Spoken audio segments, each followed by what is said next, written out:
Ngalaap kermen utrai te udem hanga uyos ngau jing kyang jonga ula say no ia nganak liu deu bertabak tie syirkei ula pins kem jing jam jonga buki kiat halor mau siang ngan ruai jing ruai batemai ya ro utrai blei jongi jarbayohi kini oshania hutrai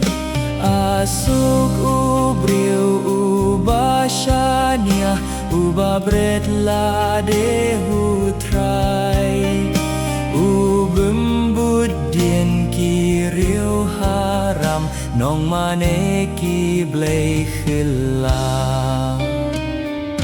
bun kat no ki kampila meleyangi ko blei trai kin rat ei bala ring katiame jing knya bat jing aing guh mempan meshupan kash korbas ngap jing aing utang na marka pop bat jing knya mem shims ngoba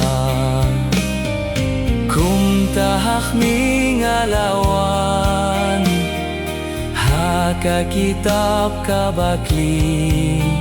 la thoyanga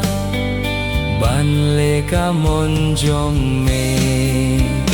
ko blei jong nga kloi banle bat pendep ka mon jong me ha ka do nut jong ngan it ngan bat hem ka ain jong me nga bna ka hok jong me hakmat pait ba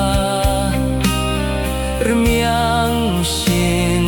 tur jong nga ngam shim khang me tep ko trai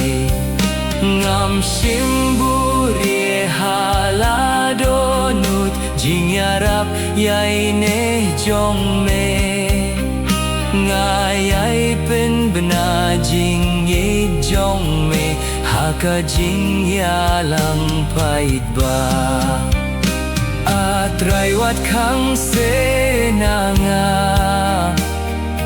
la jingle it ba isne kan yada kan ripenim yanga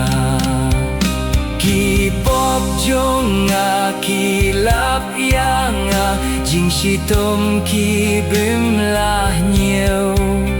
kham bun yêu nhiều ka khlie jonga ki ai bando nut jonga